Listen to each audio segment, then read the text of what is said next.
Hi, this is Claudia Filos with the Center for Hellenic Studies, and I'm here today with Douglas Frame, who is a wonderful scholar. We've had you join us before in community conversations. Thanks so much for joining us today, Doug. Oh, my pleasure. So, Doug, I know you're a researcher. You were the former associate director at the center. That's correct. Yeah, so thank you for taking the time today to meet with us. And we're particularly interested in talking about your work on Indo-European twin myths. And what we're really going to be working with today is a paper that you wrote for an event that took place in February. Can you talk a little bit about that? Yes, this is an event that we did in association with the Indian Embassy in Washington. We'd been talking with them for more than a year about planning an event together. And this is what finally came of that. It involved four of us giving papers one evening here at the center. And the folks from the embassy participated, came, and also invited some of their people on their usual guest list also attended. Anyway, the four papers included mine, Greg Naj did one, and two younger Indian American scholars, one from American University and another from Howard University, two young female scholars, all on very different subjects. Mm-hmm. The common theme was simply comparison between Indic and Greek material. Yeah. So in my case, it's what you mentioned already. Great. Yeah. So can you just give us a little bit of background? We're going to be thinking about echoes of the Indo-European Twin Gods as it relates to, let's say, Patroclus and Achilles. Right. And two figures from another text that people may or may not be familiar with. Right. And that is within the Bhagavad Gita. Right? Okay. So yeah. Arjuna and Krishna? Exactly. Can you give us a little background on those two in case people aren't familiar with that? Sure. So this was my way of making a comparison. Maybe I can back up just a step why I got onto this subject at all. And this goes back a long ways for me. And this is maybe something that's already familiar from the times that I've spoken to you all before. But for me, the comparison is a genetic comparison between Indic and Greek. That the title of the book that I wrote in 2009, published in 2009, has a Greek phrase, hypota nestor, as its title. And that is meant to relate automatically to an Indo-European comparison. That's the reason for the title. Mm-hmm. The comparison is the twin gods of the Vedic pantheon, and their names, both in the dual, two names in the dual, are cognate with Hippota, meaning the horseman, and Nestor, meaning basically the savior. Mm-hmm. So the names are Ashwina, meaning the two horsemen, and Nasatya, meaning the two saviors. And so I wrote a long book with Hippota Nestor as the title, meant to get at this comparison, to imply this comparison. But the only way that the comparison becomes meaningful is when you add another component, and that is that the Indo-European twins, I haven't really talked about them yet. It's the Dioscuri in Greek, and they are the comparison with the Vedic twins. And the Dioscuri are, for our viewers, they are Castor and Pollux, right? Or Castor and Polydeuces. Mm-hmm. And in Greek, they're nicely contrasted with each other along a whole lot of vectors, let's say. Mm-hmm. But the main one is that one is immortal and the other is mortal.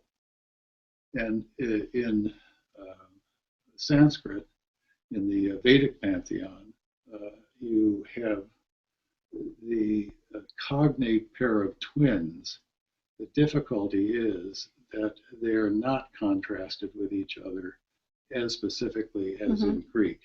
Very often they're viewed as sort of just a real joined pair. As a joined pair. Identical. But if you, anyway, this is getting into the thick of it, I guess, at this point. Okay. But I think what tipped me off let me go back to the comparison with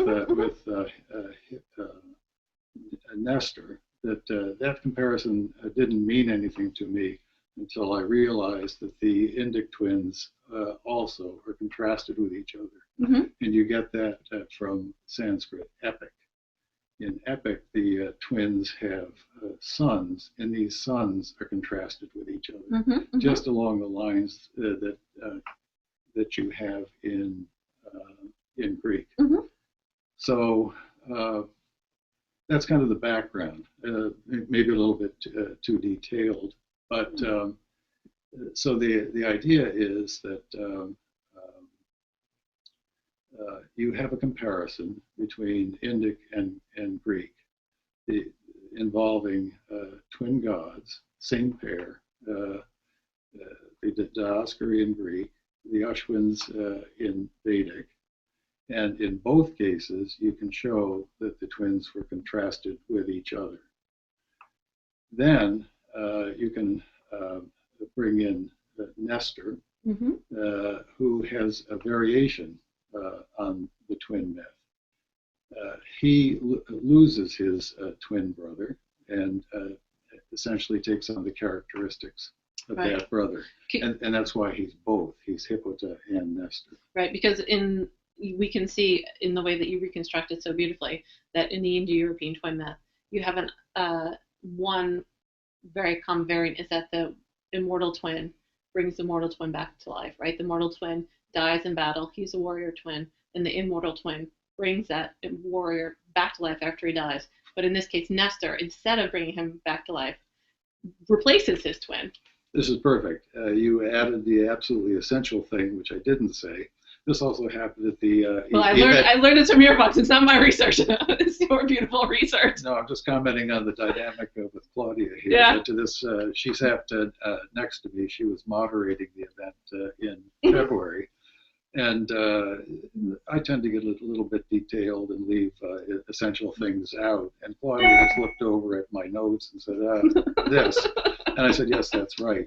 So you've done it again.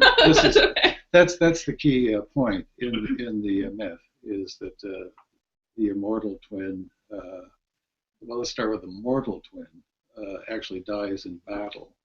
And then this is Castor and Pollux, that's their story. Castor dies in battle, and Polydeuces comes to his side. And the way Pindar tells the story, narrates the myth, he is given a choice by Zeus. Zeus is the father of Polydeuces. That's the reason that Polydeuces is immortal. Castor is the son of Tyndareus, immortal, and so therefore he's also immortal. Anyway, the choice that Zeus gives Polydeuces is you can either become entirely a god and come and live on Olympus, or and forget about Castor, or you can share your immortality with your brother. And Polydeuces doesn't hesitate. And he shares his immortality. He brings Castor back to life. And it's very vivid in the way Pindar tells it. He opens his eye, it says, and then his voice. Right, which is so amazing. Yes, so exactly. Beautiful. So dead. And some of this, it doesn't mince words. He's actually dead. But then it gets fudged a little bit because, how does that actually happen? Right. But, there's some ambiguity about that. Some ambiguity about it. But what happens after that in the myth of the Dioscuri is that day by day they alternate between life and death. And again, in Pindar, same source, really. This is pictured as being buried in the ground in Therapne, which is near Sparta, which is where their cult was, basically a hero cult. One day, and the next day, they live on Olympus, so they alternate day by day. Heteromeroi is the adjective that's used of the two together. It's heteromeroi means day by day. One day one thing, the next day another thing. So yeah, that's who they are. They that's I would say the Indo-European form of the myth is exactly what you've got with the Diosphere. And together they are saviors. And together they are saviors. Again, that's anything that one twin is can then be generalized to the two as a pair. So when they're contrasted, the savior is Polydeuces, he saves his brother. When they're both gods, viewed as an identical pair, then they both save distressed mortals, especially at sea. Sailors who, this is one of the Homeric hymns, pictures sailors who are just about to go the under. boat is just going under, yes. Exactly, and they're on the, what is it called, the poop, the poop deck. Which is the last to go under, and they're praying to the god, the Diosphere, who show up exactly at that point.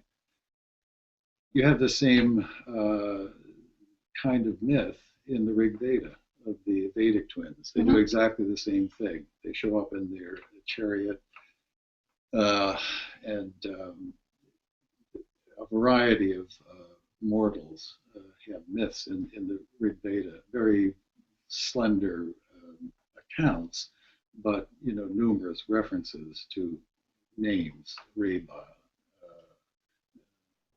Uju. These are the people who are being rescued. These are the people who are being rescued. And as I say, they're just references in the Rig Veda because the Rig Veda doesn't really narrate myths. These are hymns where you're invoking the gods. And just incidentally, that's the reason that they're always invoked as a pair, because this is ritual, it's an invocation. You're not telling stories so much as you are performing rituals, sacrifice. You want both of them to come. The same when they're invoked to come as saviors. You want both of them to come as saviors. So that's the reason that in Indic you don't get the full story. You have to piece it together. And I'm going back to what I said before, but Sanskrit Epic is very helpful about that. So thank you. So I think we have a good sense of the general outline of that myth. So let's turn to your paper since we're already talking about Epic, right? Because that's the focus of your paper, which is you're seeing echoes of this twin myth. Not that you're arguing that, let's say, Achilles and Patroclus are twins, but that what happens with them needs to be viewed in the context of this Indo-European twin myth. Right. And so this is back to the variant of the myth with Nestor, who does not bring his brother back to life. In fact, his brother is... how shall we say this? The problem with Nestor is that his myth is not ever really made explicit in either the Iliad or the Odyssey. That doesn't mean that it wasn't in the forefront of the mind of the epic poet or the epic poets. There are reasons that it's not made explicit, and I don't want to get too far into that, but there's a competing myth having to do with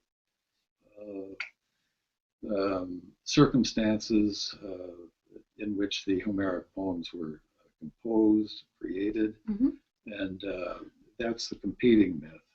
And if people want some of that other detail, I would just remind everyone that's viewing this video that you can read Hippolyta Nestor in its entirety, the beautiful, beautiful complex arguments, so detailed and meticulous. It's really amazing. On the CHS website, you can read the whole thing there. In addition, you can also read an interview that we had done previously that really provides a very gentle introduction to your work, and it really guides the readers in terms of maybe you might want to read this article here, and then read Hippolyta if maybe they don't have much background in these myths and in these kind of texts. So don't worry about that. People can really access all of that thanks to the generosity of the center and you. Well, thank you for reminding me of that. I do remember that it was nicely sort of laid out. It was a beautiful interview. So in terms of that argument about, controversy about the place, yes, we don't need to go there. But let's think about the text in terms of, now we're talking about the echoes between the two twins. Right. So maybe we can start thinking a bit about how Achilles and Patroclus are echoes of this myth, and also maybe Arjuna and Krishna also, right? Because when you talk about coming back to life, there's a critical scene that's going to happen in the Bhagavad Gita, right? Because it's about this moment of inaction, and then. Yes, if you can kind of hold all of this in suspension for a minute. I started down the path of talking about Nestor, and then veered off a bit to saying, well, it's never really explicit. And the other thing about Nestor is it's the variant of the Indo-European twin myth. So that's a lot of qualifications to keep in mind. Okay, I think maybe I'll just stick with that rather than cutting off to, Indic again. But it's, I feel more confident, I think, really, of what's going on with Nestor and his myth, and Patroclus and Achilles, than I necessarily do with the Sanskrit material. Okay. So let me just talk about that a little bit first. It's something that I cover in the work that I published.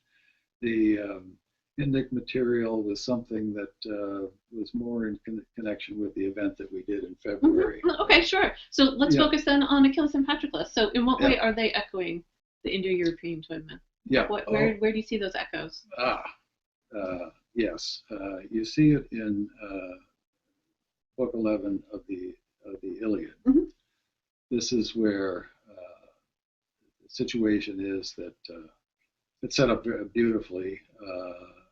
Nestor rescues a wounded hero, brings him back to his tent, and treats him. He's actually acting as the savior. But he does this with his chariot. So he's also the horseman. He's doing everything at once. But this is just, fits in with the action in the Iliad. Macaon, himself a twin, he's a physician, and a healer, a physician, has been hit by one of Paris's arrows. So Nestor brings him back to his tent, meaning Nestor's tent, and gives him an elixir, a coupeon. And this magically actually heals Macaon. So they're having a pleasant conversation there. The healing has all been done.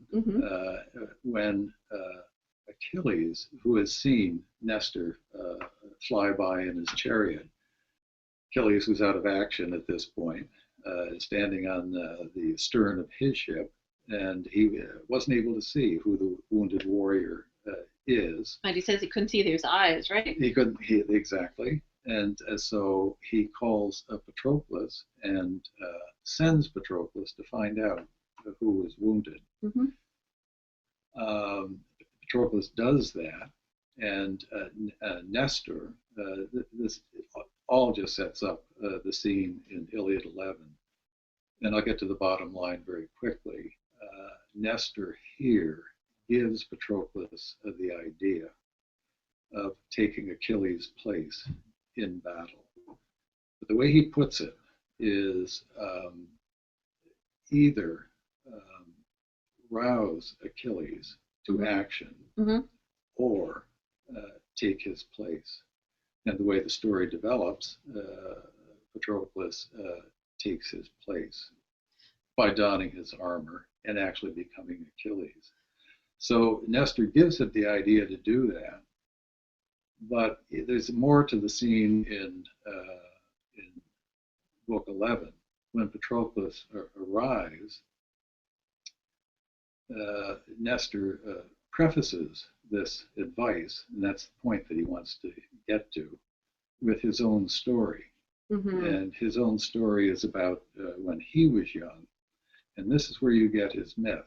And it's, as I say, it's not made explicit, but implicitly, it's just there. You have to, it's pieces of a puzzle. You have to take pieces from here and there. Because what he says is that all his brothers, this is the other myth that we're not going to get into, where Nestor is one of 12, all his brothers were killed by Heracles, who was sacking the city of Pylos. And that has to do with the Heracles myth. And only Nestor escaped. And he doesn't say how, just that he was the only one who was left. Then the neighbors of Nestor and Nestor's father and all the people of Pylos, the neighbors, took advantage of them and were about to annihilate them when Nestor turned the tables and saved the day. And the way he saves the day, if you read his story in Iliad 11, is that he becomes a horseman for the first time. This is where he becomes the horseman Nestor. Because there's a distinction between the horseman twin and a twin that's associated with cattle, right? That's right, yes. And this story is really the story of, it's not so much about his being Nestor, that's assumed. It's about how he becomes the horseman. And this is what's relevant to Patroclus. So he, again, says to Patroclus, he really gives to Patroclus the two forms of the Indo-European myth. The straight form, either you rouse him, in other words, you bring him back to life, or if you can't do that, you take his place. And what happens is that he takes Patroclus takes the place of Achilles. So this is, I think that probably makes it as clear as I'm going to be able to do. I think that's beautiful. Yeah. I actually think this is a great moment to see if we have any questions. Okay. Yeah. So, so I was wondering. I'd like to hear what other people think. I'm curious to know about those two options. Okay, I have some questions about that. But let's see what other people have. Anyone have a question or comment so far? Feel free to just unmute. I think. Okay. Oh, go, Jackie. No, go ahead, Sarah. Oh, all right. I will go back. I was wondering, what does Nestor's kingdom, Pylos, does that have anything to do with the return myth? Because we've been reading some sections in the Odyssey recently, and especially in the latter scrolls in the Odyssey, when Odysseus comes back, but he's still in disguise, there's many references to Pylos. He's been off to Pylos. And what is it about Pylos that has to do, I think, with, I don't know if this is twin so much as the return myth. So if I'm sorry if I've diverted the point. No, that's okay. Well, Pylos itself, Pule is a gate, and Poulos plays on the notion of being the gate to Hades. Hades, one of the epithets of Hades in Homer is Poulartes, meaning the gate closer. It's, the abandon all hope ye who enter here idea. So, and in the Iliad, there is also a reference to Heracles again at Pylos fighting against Hades among the corpses, but he's doing it in Pylos. So it's almost as if Pylos is a real place. Let's not, confuse people about that. that Pylos is the Bronze Age city that was, discovered definitively in, I think, 1939 by American archaeologist Carl Blagan, and you can visit the site today, and it's where all the Linear B tablets come from. Have you visited there? I've been there. Was yes. it amazing? Yes, but it was a long time ago for me. Okay, yeah. But definitely anybody who visits Greece should go there. So a real place, real Bronze Age city, but it becomes mythologized, and maybe some of this is just old mythology, always connected with the city of Pylos. Mm-hmm. So, Jackie, when you're talking about the returns in the Odyssey, where Pylos really shows up is it's the story of Telemachus, right? When he's going to find out about his father, Odysseus, and he has Athena as his guide, disguised as mentor. They go first to Pylos to talk to Nestor. And I could launch into something there, but I'm not sure that this is. No, it's okay. Yeah. But I think that this is an appropriate point to say that Nestor's two aspects, right, the two sides of his twin myth, are relevant to both the Iliad and the Odyssey. The Iliad, as I was saying, it's the myth of how he becomes the horseman. Mm-hmm. The Odyssey plays much more on the other side. This is Nestor as the one who brings back. The difficulty is that he didn't bring Odysseus back, and this is exactly what Telemachus finds out in Odyssey 3, is that it was Nestor's function, and he did exercise this function with another hero, with Diomedes, not with Odysseus. They split. And this is, if you look at Odyssey 3 carefully, when Nestor is telling the story, he really sets it up so you can't mistake what he's saying. He says that during the war, he and Odysseus never disagreed with each other. They're the two main counselors of the Greeks. But after the war, and then it goes through several things that happened after the war, before you get back to Odysseus and Nestor and half of the army with Menelaus are on the island of Tenedos, escaping from Troy, and another. I haven't mentioned the first argument that broke out after the war was between Agamemnon and Menelaus. This was about how to return. Agamemnon said, "No, we have to stay in Troy. We have to appease the gods." Menelaus said, "No, we have to get out." Mm-hmm. And half the army followed Menelaus, and they got to Tenedos. This is when the second quarrel broke out. I'm just giving you the way Nestor narrates it. The second Eris, hostility broke out. And he doesn't say who the two sides were. He says that I fled. I realized that the gods had it in for us, and I fled for home. Odysseus turned around and went back to Agamemnon. So where he starts this story is we never disagreed during the war, always agreed. And he doesn't say that what happened after the war, but it's clear that they no longer agreed. So Nestor, who brings people home, who is the savior, does it for Diomedes. This is also part of the story, that I fled and Diomedes fled with me, and then through a series of correct decisions that they make after that point, Diomedes is home in 3 days. I mean, because he's with Nestor.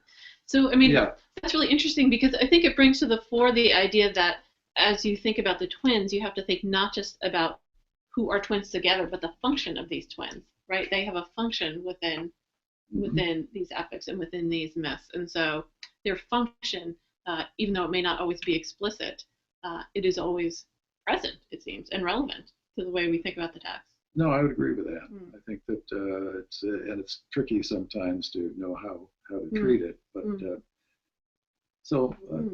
Jackie, I don't know. No, I'm getting back to really, Jackie on this, whether I came close to your. No, that gives me a lot more to think about. Yeah. So I know Sarah had a question. Yeah, and I was thinking about the twins, and I've been reading the article, and coincidentally this week I was going through part of Iliad Book 5, and bear with me because I was just so excited about this, because I found a little incident, one of these little micro-narratives, what Greg refers to as one of the bit players. So I was applying some of the things that you were talking about in your article, and these characters absolutely seem to fit to me.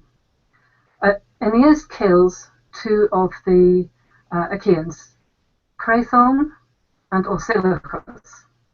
Can you say First thing I looked at, I'll put it in the chat. Yeah, Crethon.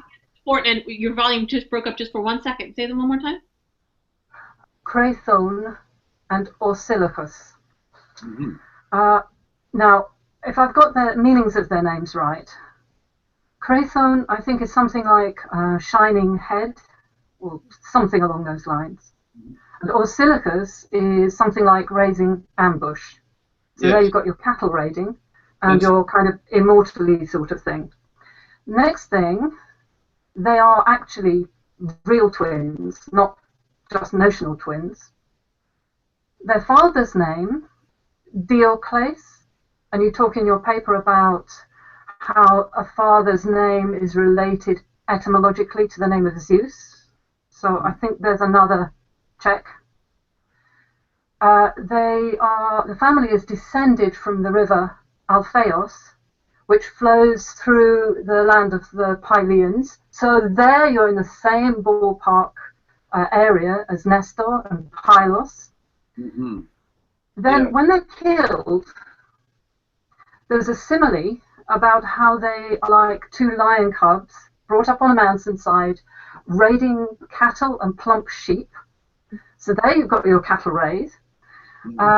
And then when they fall, like two furs, the next thing that happens, and that got me even more excited, Menelaus spots them and goes to try and save their bodies.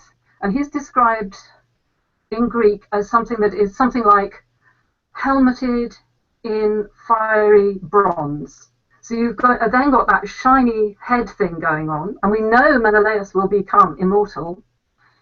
And then Antilochus sees him, and his name, Antilochus, very similar to Orsilochus' name, he comes and joins forces with him.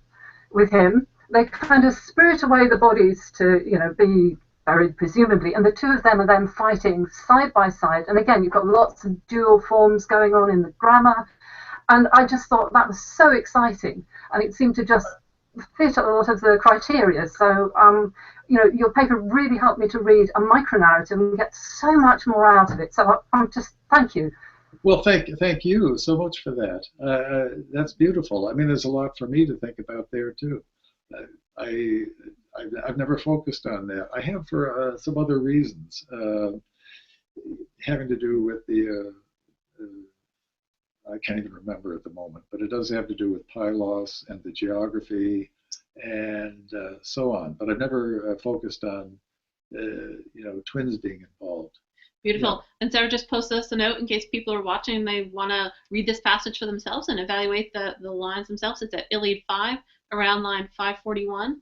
Doug, can I ask a question about, in terms of rescuing the body? I mean, I'm super interested in this idea of return to light and life, right?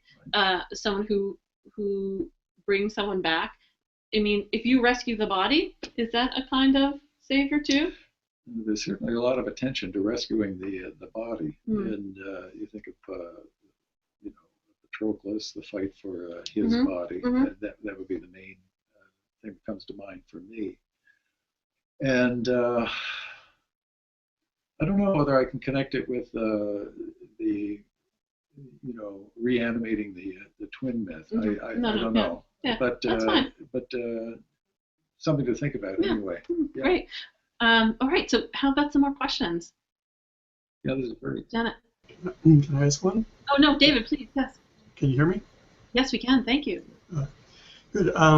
Yeah, I was just curious more. You had mentioned the Bhagavad Gita at the beginning of the talk, Oh yes. and I'm a little bit familiar with that. Not the whole Mahabharata, but based on what you said, I mean, I'm really starting to see parallels between the Greek treatment of this myth and the Bhagavad Gita, where you have Krishna, who is a god, who is immortal, and Arjuna, who is the warrior, and who, in a sense, is not killed, but he checks out of the action. And Krishna's role is to revive him and bring him back to what he was. So, like I say, I'm starting to see some parallels there, and I'd be very curious to hear what else you see in that particular. I think it really said it. It said what I was trying to get at just there. I mean, I could just repeat what you said. The way I decided, I guess, to talk about that is that I'm sort of an intermittent Sanskrit student still, and I was reading for the first time that text. And just so people have become a little bit more familiar with it, what goes on in the Mahabharata, this is the gargantuan Sanskrit epic that is 10 times the length of the Iliad and the Odyssey put together, and was composed, the best guess is between maybe 200 BC and 200 AD. So a lot of sources, and authorship is, not single. It's a huge text, and it's a war between cousins. This is what it is. And on one side, there are the 5 heroes and their allies. They're called the Pandavas, the 5 Pandavas. And Arjuna is one of the 5. So are Nakula and Sahadeva. These are the twins that I talked about before. They're the youngest of the Pandavas. The oldest is the king, and that next is anyway. There are the king, Yudhishthira, 2 warrior figures, Arjuna, who is the greatest of the warriors, another one named Bhima, who is sort of a Heracles type. He's really brute force. And then the 2 twins. This whole structure, the Pandavas, has really interesting Indo-European connections. It's I don't know whether you ever talk about Dumézil. Not too much. Not no. too much. Yeah, we'd love to. Well, we'll bring you back another time. Well, he has a whole structure called the 3 functions of Indo-European ideology. He would say, he's dead now, but he would have said ideology rather than mythology, but mythology is part of it. The ideology is that, the 3 functions are the priestly function, that's the first function. The second is the warrior function, and the third function, and this is what the twins preside over, is production. It's agriculture, it's means of life. It's an interesting thing, and we could talk about that. Why are the twins? See, the twins are very close to humans, and that's part of why they are there to save humans. So they're, you might say, the lowly gods in this Dumézilian construct.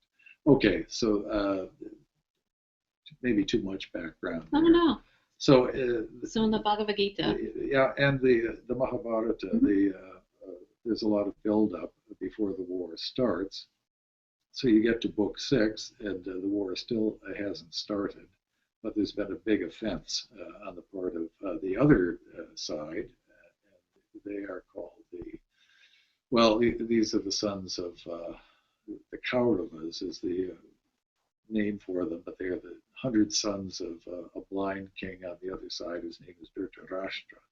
Anyway, the big offense has to do with a dice game where the Yudhishthira, the oldest of the Pandavas, loses his entire kingdom, including the common wife of the 5 Pandavas. Her name is Damayanti. And everything has been lost.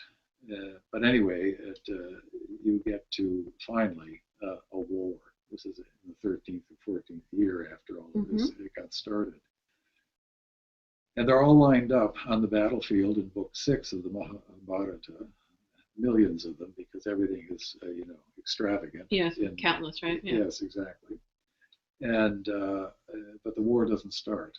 And the reason is that Arjuna, who's the greatest warrior of the Pandavas, loses his will to fight, and he just collapses on his chariot. His charioteer is Krishna, and at that point, Krishna delivers the Bhagavad Gita, which is this sacred Sanskrit text, in which he explains the nature of action. The reason that Arjuna loses his will to fight is that it's a war between cousins, and he's dispirited. He feels grief, right? He feels grief, exactly. Right, and one thing you talk about in your paper, which is so interesting, is that this grief leads to an action for him, just as grief Achilles is so important to Achilles, right? And it's part of Achilles' name. Right. Akos. You say that in the paper to people, right? Okay, so thank you. So it works. Krishna really, you've been through the entire universe as it's understood in this Hindu context by the end of the Bhagavad Gita, and Arjuna has his will restored, and the war begins. And the war essentially is a very destructive war, but that's all okay. Krishna has explained that you get into reincarnation. Death isn't really death. And it's absolutely necessary to act. There is no alternative to acting. Anyway, a very destructive war that has to do with the age, the end of time, which will then get recycled and things will begin again. So, thank you.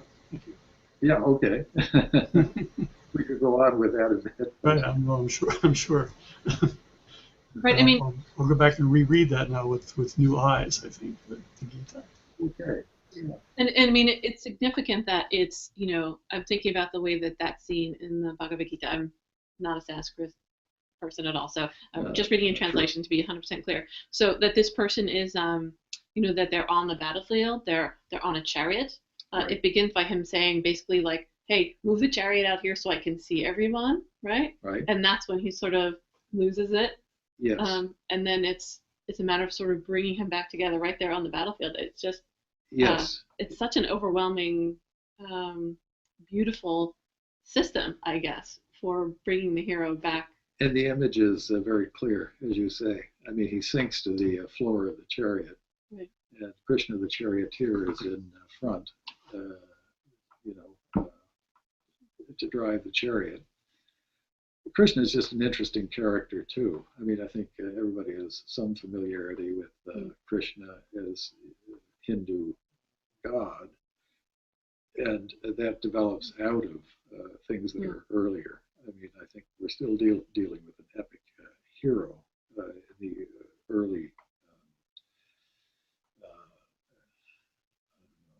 early stages of Sanskrit epic.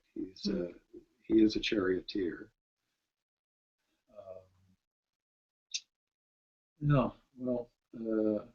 Charioteers get a little.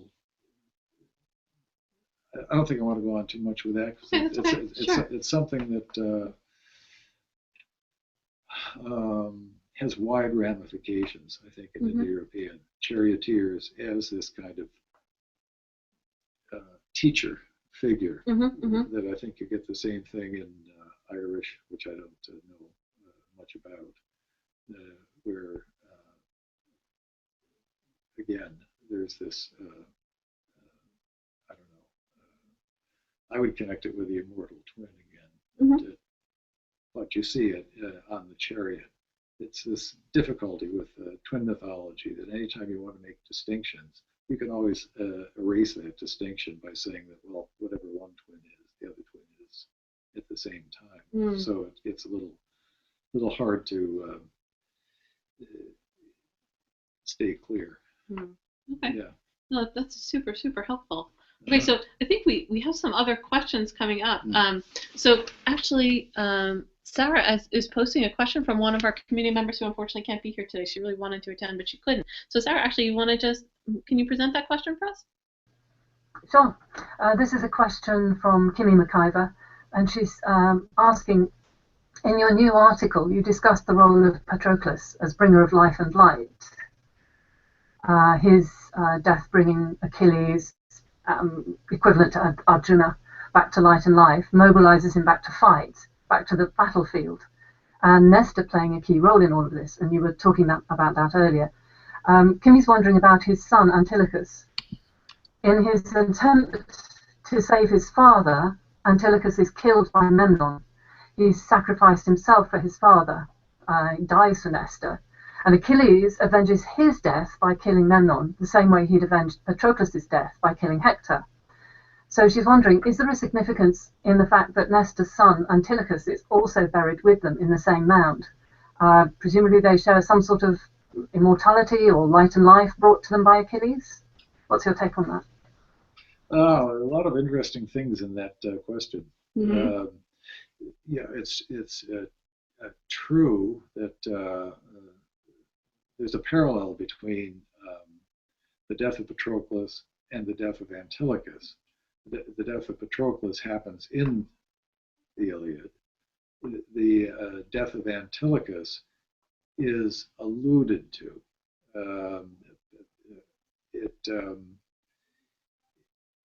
For one thing, they are buried together. I think not in the same urn, but in the same mound. I think that was stated the way I understand it in the question, that Antilochus, I think, was in a separate urn.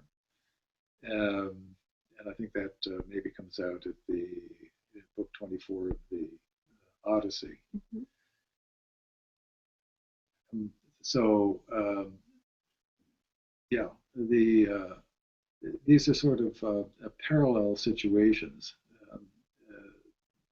Memnon is killed, we know, in the Aethiopis, part of the epic cycle, and that this immediately leads to Achilles' death afterwards.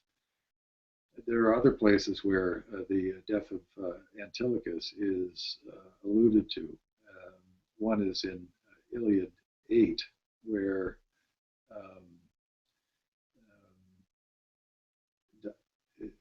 again, this is a bit complicated, but Diomedes is in the situation of Antilochus, and things are reversed. Mm-hmm. And Diomedes, remember, is going to be taken home by Nestor at the end of the war.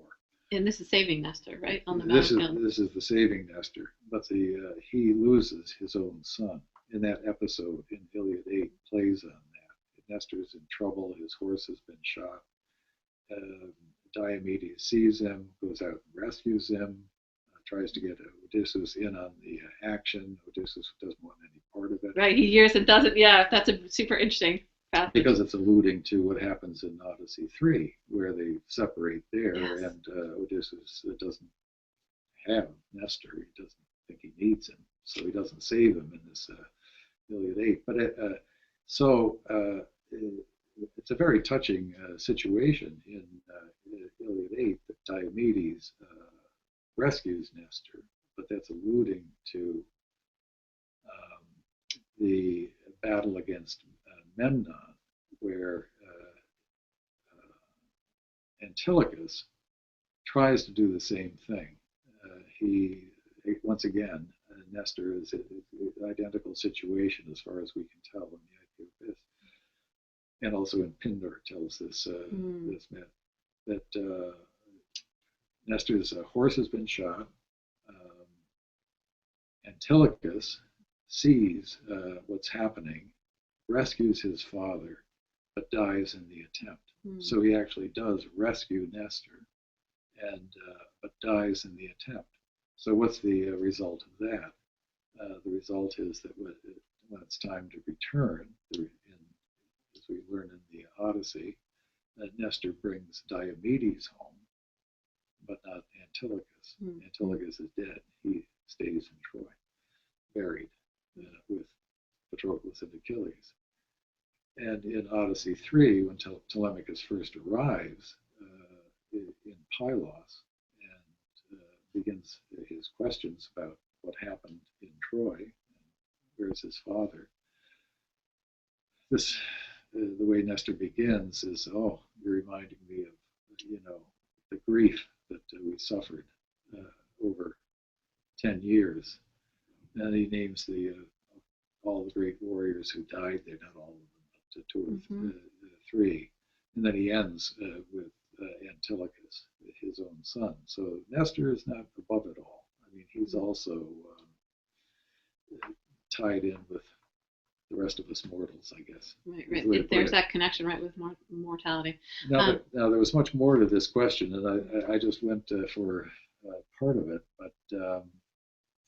well, maybe we could continue that in the discussion board, or maybe. Go say it if you want to, please. We have about 5 minutes left. I just want to make sure if Janet or Helen have a question too. Helen does. Exactly. Let's see. It was the first part of the question I wasn't sure about. I did want to talk a little bit about the difference between Patroclus and Nestor, because Nestor gives Patroclus the idea of taking Achilles' place. Well, Nestor is still around, right? He took his brother's place. He became the horseman. And now here he is 3 generations later, still thriving, right? And he seems to go on forever. Not so with Patroclus. But Patroclus, now here's the question. He takes Achilles' place as the warrior, and he's successful. I mean, he drives the Trojans back from the Greek ships. He saves the Greeks. Yeah. He saves the Greeks.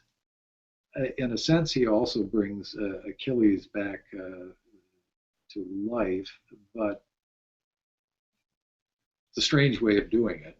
It's not the way Polydeuces brings Castor back to life, let's say. He does it by dying himself, and then Achilles, I think we're into a different story at that point. That's what I wanted to say. And I know that this can get confusing, because it's not, you don't map one thing completely onto the other. The Indo-European twin myth applies to part of the story of Patroclus and Achilles, but not to everything. In fact, there's another paradigm that Greg talks about, having to do with the ritual substitute, the word therapon in Anatolian languages. The source of that word means ritual substitute, somebody who was killed instead of the king. And Patroclus as the therapon for Achilles seems to have some of that ideology attached to it. So I'm just trying to, I know it gets confusing. No, it's not confusing. These are important distinctions, and I think that's why, one reason why your research is so helpful and complex. It's not simplistic. It's looking at it from different points of view. But it is easy to get. It's hard to keep things completely clear. But maybe there are more questions. You said that we have a few minutes Yes, left. we do. Helen has a question. We're so eager to get that. Helen. I had 2 questions, but I'll just go with one because we don't have time to answer 2. So I had just a question about Nestor's irony. You talk about that. You write about Nestor's irony, Yes. and you say it's deep and pervasive, and that we always have to look for hidden and truth is hidden and must be rediscovered. So do you think that all through the Iliad and the Odyssey, Nestor always has a double talk, or just at some times? Ah, that's a good question. Yes, and how do you distinguish between the two? That's exactly the problem. Yeah. Yeah, yes. Yeah, the irony, yes. Yeah, it's hard to give a simple answer to that very, very good question. For me, it's a matter of kind of seeing what the underlying pattern is, or the underlying myth in his case, and going from there. And that if an ironic interpretation of the Homeric material makes sense of that underlying construct, then I go with it. If I don't, otherwise I take things at face value. I mean, if they seem to be just at face value, that's the way I would take them. I guess it would be easier to take concrete examples, but we really, that would just be frustrating at this point because we're nearly out of time. Yes, I have one I'm dying to talk about, but I'm not sure whether it wouldn't just snarl us up at this point. But the really ironic, it's Iliad 2, where a false dream, a destructive dream sent by Zeus to Agamemnon, telling him that he's now going to take Troy. And you remember that Agamemnon, for some strange reason, decides to test the army at that point. He doesn't report the dream to the army. He says, I'm so discouraged, let's all go home. And the army says, right, let's all go home. And they will stream for the ships, and they have to be stopped. Well, the destructive dream is in the shape of Nestor. Okay? Mm-hmm. Nestor appears in the dream and communicates this message to Agamemnon. You can take Troy now. So here's the irony. The first thing that happens the next morning is Agamemnon just gets his advisors, his council together and says, I've had this dream. I know we're going to take Troy now. This is before he decides to test the army. And who speaks up first but Nestor himself? And he says that, well, if anybody else had this dream, but you, Agamemnon, I wouldn't believe it. So there is Nestor, the real Nestor, is saying, I wouldn't believe that. Dream Nestor. Okay, so you've got both at the same time. You've got the hidden Nestor and the on the surface Nestor being played with. This is kind of telling you, I think, that be on the lookout with Nestor, that there's not everything is on the surface, that there's another story going on underneath. Okay. I think that's really the focus of the interview that we had done on Kleos a few years ago. It really is a focus on that kind of, that the two layers of Nestor. So maybe we can point our community towards that at this point. We can continue our discussion on the Hour 25 discussion forums. We can also email. Lots of options to continue this discussion. I think it's 12:02. We need to sign off for now. Doug, can't thank you enough. It's always a pleasure talking to you. Oh, thank you so much, Claudia. And thank you, everybody, for your interest, your kind attention. Yeah, and beautiful. Questions. Yeah, beautiful questions and comments. I'm so appreciative. Thanks to all our viewers who watched this. If you're watching this as a recording, please know you can continue the conversation in the Hour 25 forums. We hope you do. We're waiting to engage with you in conversation about these ideas. Thanks so much. Thank you.